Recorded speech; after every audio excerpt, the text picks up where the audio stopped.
You have to understand this. Boxing's like this game of life. I got beaten by Buster, right? Is this the end of influencer boxing? Does Jake continue? You know, he's got looks like a particularly bad injury. Both sides of his jaw broken. That's why when he fought Anthony Joshua, I scoffed at it. I talked a little bit of because of the lunacy. And I said, someone's going to end up dead. Someone can die. Listen, here's something that'll make you stop and think. Every year, 13 professional boxers actually lose their lives from injuries they get in the ring.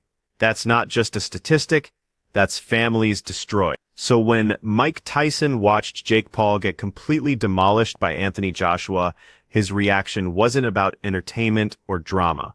Iron Mike came out with a dead serious message, telling Jake he needs to walk away from boxing immediately. This wasn't Tyson being harsh or trying to embarrass anyone. The man has seen everything this sport can do to people, and he's genuinely worried that Jake is going to get seriously hurt or worse if he keeps chasing these dangerous fights against world-class fighters. Tyson knows boxing doesn't forgive mistakes, especially when you're facing elite competition.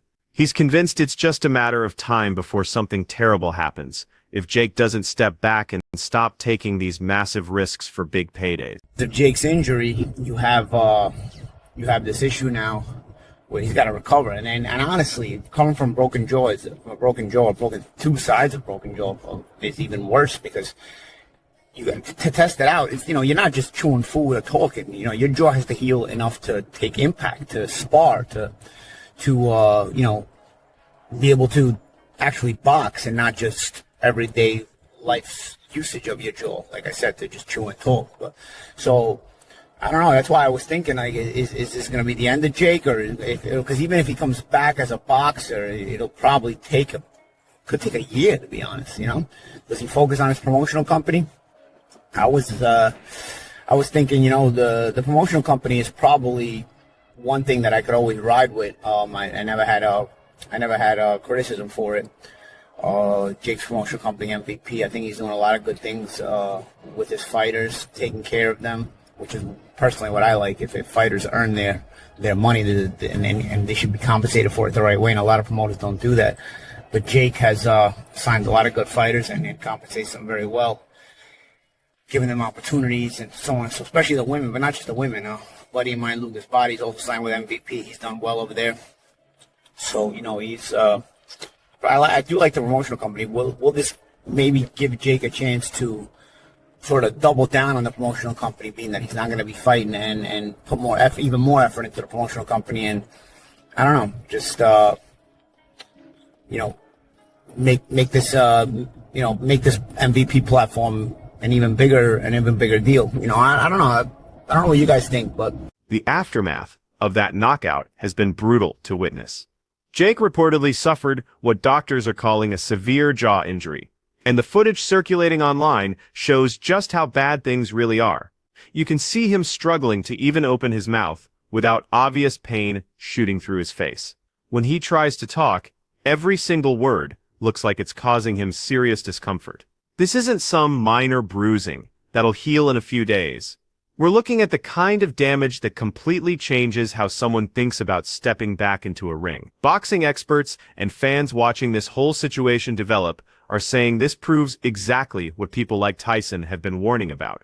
Taking fights against heavyweight killers like Joshua, when you're not naturally built for that level, creates these dangerous situations where real permanent damage becomes inevitable. Boxing is not a game. Fighting is not something you pick up and mess around with, right? If you're a fighter, if you're a boxer, if you're a mixed martial artist, right, you have to take this seriously and you have to respect the game. That's why when he fought Anthony Joshua, I scoffed at it. I talked a little bit of because of the lunacy. And I said, someone's going to end up dead. Someone can die. 10 to 13 boxers die per year. It is not a game. Now, of course, the man wants to make money and he wants to box people and he wants to entertain his fans and thrill audiences. And that's great. And God bless him. Fair play to him. The man is very, very successful. I've never talked about that. I've only talked about a 58-year-old Mike Tyson or fighting retired, semi-retired UFC legends and then talking about them, right? All I've ever said is box someone your own age and size. And then this thing with Anthony Joshua, I was like, this is crazy. Now let's talk about the actual fight for a second. It happened in the 6th round, and it happened in a 22-foot ring. A typical ring is 20 foot. This one was 22 foot because he wanted a bigger room to operate, a bigger space, a bigger ring, somewhere to run away and be on his bike and stay away from Anthony Joshua. Now, I don't blame the guy. I'd have done the same thing, right? Because Anthony Joshua is gigantic and has the kind of power that could potentially do that to you, right? Maybe it's real, maybe it's AI, right? Either way, his face is going to be swollen today. That's a fact, right? The bigger ring gives you more space. Jake Paul did about 5 miles of road work, shot about 25 double leg takedowns because he didn't want to stand there and go toe to toe with him like Francis Ngannou did because he knows what would have happened, okay? And ultimately, it ended up happening anyway in the 6th round. And yeah, okay, he's going to have the street cred of standing there and say, I went 6 rounds. Paulie Malignaggi knows what he's talking about when it comes to serious boxing injuries, and his breakdown of Jake's current situation is pretty eye-opening. What we're apparently dealing with here is a jaw broken on both sides, and Paulie stresses that people don't understand how severe that actually is. This isn't like other injuries where you can work around the problem. Your jaw has to be completely healed before it can handle the kind of punishment that comes with serious training or competitive fighting. Paulie thinks this could realistically keep Jake out of action for a full year. Maybe longer depending on how his body responds to treatment. But here's something interesting that Paulie points out. Jake's MVP promotional company is actually doing really good work in the sport. They're treating fighters fairly, paying them properly, and giving talented boxers opportunities they might not find elsewhere. That's pretty impressive in a business known for shady dealing. While Jake recovers from this injury, focusing on the promotional side might be the smartest play for everyone involved. Anthony Joshua couldn't have done any more. When you get in the ring with somebody that is constantly trying to just survive and run, you can't do anything about it. Our sport is built up of journeymen, like what Jake Paul did. He's trying to survive. He's not trying to engage. And so therefore, it's your job to cut him down and catch up to him. I think Anthony Joshua... it was basically open to a lot of criticism because this guy didn't come to engage. If he came to engage, then it would have been a completely different story. And I understand the frustration of the general public when they're saying they should knock him out in 1 to 2 rounds.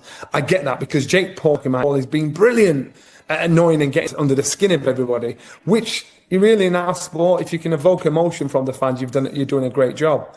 So what Jake Paul did was got in the ring. I think he realised the task in hand when he stood there in that 22-foot ring. He sees an Adonis of a fighter, former world champion, Anthony Joshua in another corner, and that's when reality hit fiction. Everything he had in his head, everything he thought that he could possibly do, had disappeared, slipped out the ring with the cornermen, slipped out the ring, and he thought, wow, this is for real. And even a little jab that just gently missed him, you could see him thinking, what is this about? So it was a case of survival. And to me, I didn't want Anthony Joshua to knock him out, if I'm honest with you. I thought, you've got to make this kid have a reality check. And that's what he actually did, because Jake Paul himself said, I was shattered. You know, this guy, everything I thought I could do, I couldn't do. Boxing looks so easy on the TV. Boxing looks so, matter of fact, no big deal. Until you get punched. And then reality kicks in. And Jake Paul, he has done a brilliant job of promoting himself, promoting his fight, promoting the evoking human emotion. And I think he'll be a great promoter down the line because, on the undercard, you had Caroline de Barbots on the undercard. You had all these amazing fights on the undercard. All the girls getting the chance to shine. Michael Bisping brings up something that gets lost in all the hype and spectacle surrounding these events. The real dangers in combat sports are absolutely genuine and can't be brushed aside. Bisping makes it clear that boxing isn't some kind of performance or entertainment show. Those statistics about 10 to 13 professional boxers dying each year from ring injuries really put everything in perspective about what we're actually watching. These aren't theoretical risks or worst-case scenarios. People actually die from this sport with disturbing regularity. Bisping specifically calls out Jake for fighting way outside his natural weight class just for money, creating these dangerous mismatches that might generate massive attention but expose him to extreme danger that no paycheck should be worth. Boxing demands professional handling, years of proper training, thorough preparation for each opponent, genuine respect for what the sport can do to you.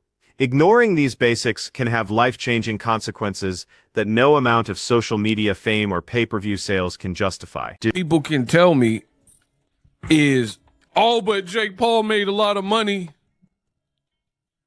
Who cares? Money is a tool. Money is good. If you can get it, get it. Hustle. But here's the thing. If someone offered you $100 million, but then if you took the $100 million, you have to pass away, they're going to take your life in 2 weeks. I mean, would you take that? So you get a lot of money and then you only have 2 weeks with the money. Like that, to me, that's stupid. So money is cool, but there's billionaires and millionaires that have lost their life. I'm sure they had terminal illnesses or whatnot. I'm sure they would give up a lot of their wealth or large portions of their wealth for their health. That's why people say health is wealth. So I'm not impressed by money. And it's so funny that you have these MAGA influencers that just lost back-to-back, Jake Paul and Andrew Tate, and their fan bases who pitched this far right and pitched this like red pill philosophies, alpha male philosophies, and like having affirmations and daily tenets and goal setting and being a real man and the difference between man and woman, all these things that these bases have been. Similarly, Johnny Nelson offers another perspective that's worth considering here. While Jake has absolutely proven himself as an exceptional promoter who understands how to capture massive audiences, this promotional success came with a serious personal price that shouldn't be ignored. Nelson gives Jake credit for his ability to create buzz and generate interest in ways that even veteran fighters struggle to match. The guy definitely understands modern media and attention in ways that are genuinely impressive from a business perspective. But Nelson emphasizes that risking your actual life for entertainment value isn't something that should be celebrated, regardless of how much money gets generated. Nelson sees Jake's loss to Joshua as a major reality check, not just for Jake, but for all the influencers and aspiring fighters watching who might think they can do the same thing. Promotional success and marketing ability absolutely cannot make up for the very real dangers of facing professional opponents when you're not properly prepared or experienced enough. While Jake excels at marketing himself and creating events people want to watch, the physical risks he took were extremely serious and shouldn't be minimized just because he made millions. I guess it didn't shock me, but it kind of disappointed me. Whereas I didn't expect Jake Paul to go in there and just recklessly go forward and try to mix it up with Anthony Joshua. That would be like immediate suicide. That would be like running into a jet plane propeller on purpose. But there's a fine line between being defensive minded and using your ability to move and your speed and things like that, than like literally fleeing and just running around the ring like you're in a cartoon. And that's what he basically resorted to for the first 4 rounds. I mean, I guess it was effective because he stayed upright, other than when he was flopping down on the canvas. But no, nothing really surprised me. Jake got the knockout that everybody expected, and it was a pretty impressive knockout when he finally got it. It just took him longer than it probably should have to get there. Why do you think it took him so long? It seemed at times that he wasn't throwing his right hand as much. Was it just the fact, like you said, Jake was on the back foot, it was difficult to pin him down, or do you think Joshua should have and could have finished this way earlier? I mean, he probably could have finished it a little bit earlier. I mean, I'm willing to cut him a little bit of slack because we look at it from the standpoint of, okay, he's a physically much more imposing figure, a much better fighter, a much heavier puncher, a much more experienced fighter. This is an Olympic gold medal winner. This is a 2-time unified heavyweight champion going up against what is basically still a novice professional in Jake Paul, who, by the way, is fighting generally in the 200-pound weight class, and Anthony Joshua was a chiseled 250 in most of his fights or thereabouts. So from that standpoint, he had all the physical advantages as well as all the experience and skills advantages. So why couldn't he do it earlier? Because it's hard to catch up with a guy when he's just going to run around and never try to even take. Medical experts are emphasizing that Jake Paul's broken jaw isn't just a temporary setback.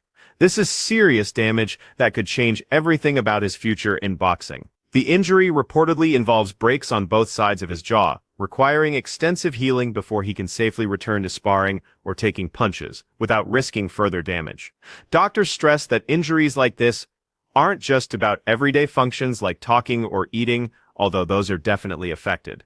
What really matters is that these breaks affect his basic ability to withstand the kind of impacts that happen routinely during training and competition. Recovery could take many months, and we're talking about proper recovery, not just getting to a point where it feels okay.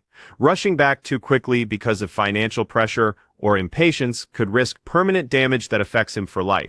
Medical professionals are warning that continued high-risk fights against elite opponents, especially at weight classes where Jake doesn't naturally belong, could have severe long-term consequences, not just for his boxing career, but for his overall health going forward. About it, you know, on the flip side to it, everyone's laughing at Jake Paul when Jake Paul's laughing at everybody else. You know, everyone's making fun of him. He's laughing at us, not we're laughing at him. You know, he's just laughed himself to the bank. Even before that fight, you know, he's an unbelievable businessman, which is exactly what he is. To do what he's done, drag Mike Tyson into the ring, drag Anthony Joshua into the ring, get Netflix to do what he's done with women's boxing. Laugh at him all you want, mate. He's absolutely, you know, like I say, I'm going to use the word the businessman. He's unbelievable at what he's doing. As a fighter, as a boxer, as a professional boxer, he's poor. And I mean this with the greatest respect. Like, you know, he's come off the couch watching YouTube, doing YouTube and influencing people to get Anthony Joshua in the ring. Should Jake Paul and Anthony Joshua ever be in the ring together? No, should they fuck? But the business side to it, they fucking walked away with millions. The fight was poor. Jake was just in there to survive. Yeah, there's just loads. We can keep going on and on about it. Was it a success? Probably. The boat walked away with millions. But for Jake to get Joshua in the ring there, you can say all you want, but I think personally, if that fight fell on Tyson Fury's lap first, he would have took it. You know, which heavyweight's going to say, yeah, it is. Just let's say, an example, 50 million to fight Jake Paul. You know, they're going to say no. I don't think one heavyweight in world boxing would have said no, barring Alexander Usyk. No, definitely as well. Final one on this as well. Do you side with the fact that kind of the first meaningful shot that Joshua threw the fight was? Dan Raphael offers some pretty vivid commentary about Jake Paul's strategy in the early rounds, and his description is both entertaining and concerning. He says Jake's approach was dangerously reckless, comparing it to literally running into airplane propellers, which really paints a picture of how it looked to experienced observers. Raphael explains there's a big difference between smart defensive movement, which is legitimate boxing strategy, and literally fleeing around the ring in panic, which is what Jake did for the first 4 rounds. While this survival approach kept him standing at times and prevented an even earlier knockout, Raphael notes it looked almost cartoonish in execution, like watching someone try to survive rather than actually compete. The movement wasn't strategic defense, it was pure evasion and escape. Raphael points out that the eventual knockout was not only expected by anyone with boxing knowledge, but it was actually well executed when it finally came. However, he notes that realistically, it took longer than it should have, mainly because Jake spent so much energy just trying to avoid any real engagement rather than actually boxing. He does not. No more than I would have given him respect before for the other things that he's done, for the just that he would have from me for being just a normal human being. Because as I said in other videos about the fight between Jake Paul and Anthony Joshua, I don't think that Jake Paul came in there as a boxer. I think Jake Paul came in there as a stunt man, and he was impersonating a boxer. He ran around the ring away from Anthony Joshua. Anytime Anthony Joshua tried in the beginning rounds, started engaging a little bit, Jake Paul ran up to him, jumped down on his knees, grabbed down on his leg. Might have been, I don't know, 10, 11 times in the course of the 6 rounds that he wound up on his knees. Ed Smith delivers what might be the most comprehensive assessment of Jake Paul's knockout loss to Anthony Joshua, and he doesn't hold back in explaining why the fight disappointed from a pure boxing perspective. Smith stresses that Jake's actual performance was far from what you'd expect from someone calling themselves a professional boxer. Instead of engaging and competing, he mostly tried to survive rather than fight, showing a clear lack of proper technique and strategic understanding. However, Smith contrasts this lack of boxing ability with Jake's undeniable business skills.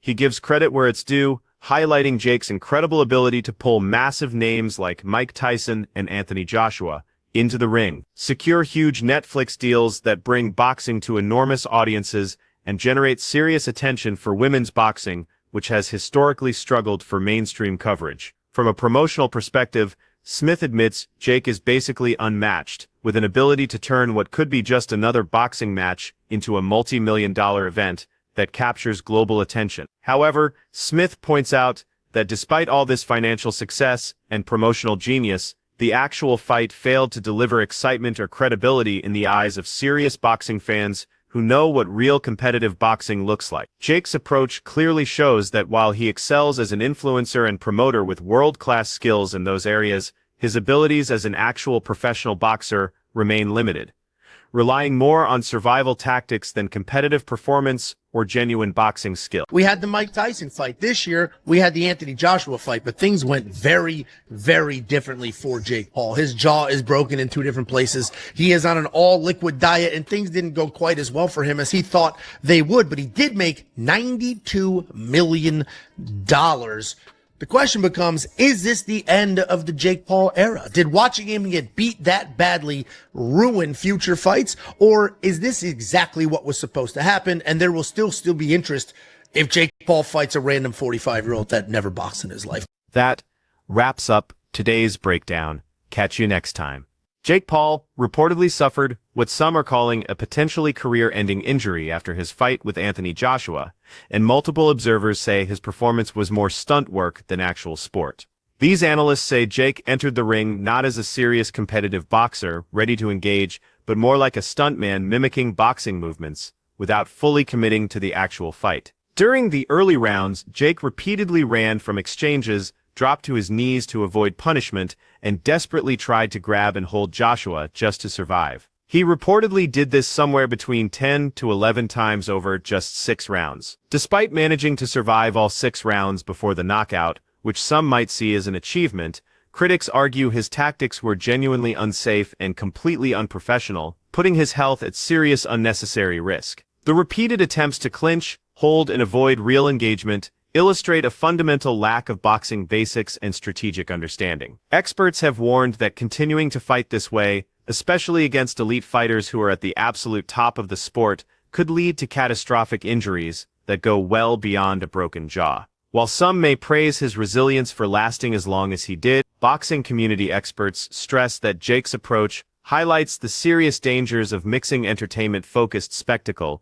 with professional combat sports, emphasizing the absolute need for respect, proper training, and caution in a sport that can literally be fatal. Angelo and Josh break down the Jake Paul versus Anthony Joshua fight in detail, raising the question on everyone's mind: does this decisive loss mark the actual end of Jake Paul's boxing era, or is this just a temporary setback? They note that last year Jake faced Mike Tyson in this massive media event, but this year's fight against Joshua went very differently in every way. Jake suffered a broken jaw in 2 places, which is about as serious as facial injuries get in boxing, and he's now reportedly on a liquid diet while the bones heal. Though interestingly, he still earned a reported $92 million from the fight, which is an absolutely staggering payday. Angelo and Josh debate whether such a decisive and brutal loss actually damages his prospects for future big fights, or if the interest and attention will continue regardless, even if his future opponents are less experienced or credible. They highlight Anthony Joshua's absolutely flawless performance, pointing out that he fought a perfect tactical fight, never took unnecessary risks, and never left himself exposed or vulnerable at any point. At the end of the day, the entire conversation around this fight shifts away from spectacle and entertainment value toward the real consequences that come with these kinds of mismatches. The broken jaw in multiple places, the serious warnings from boxing legends who've been in the sport for decades, and the unanimous concern from analysts and commentators all point to the same fundamental reality that can't be ignored. Boxing is not a game or entertainment platform. It's a genuinely dangerous combat sport, and elite-level mismatches like this come with real lasting damage that affects you long after the cameras stop rolling. While Jake Paul has absolutely proven himself to be an exceptional promoter and genuinely powerful force in modern fight market, this loss to Anthony Joshua served as a harsh and undeniable reminder that success outside the ring, whether it's social media followers, business deals, or promotional skills, does not protect you inside the ring when you're facing world-class opposition. Whether this fight marks the actual end of Jake's boxing ambitions as a competitor, or simply represents a forced pause caused by the severity of his injury and recovery time, the message from the boxing world, from legends to analysts to fellow fighters, is clear and unanimous. Continuing down this path of fighting elite opponents while operating outside your natural weight class comes with risks that money, attention, promotional success, and confidence absolutely cannot offset or protect you from.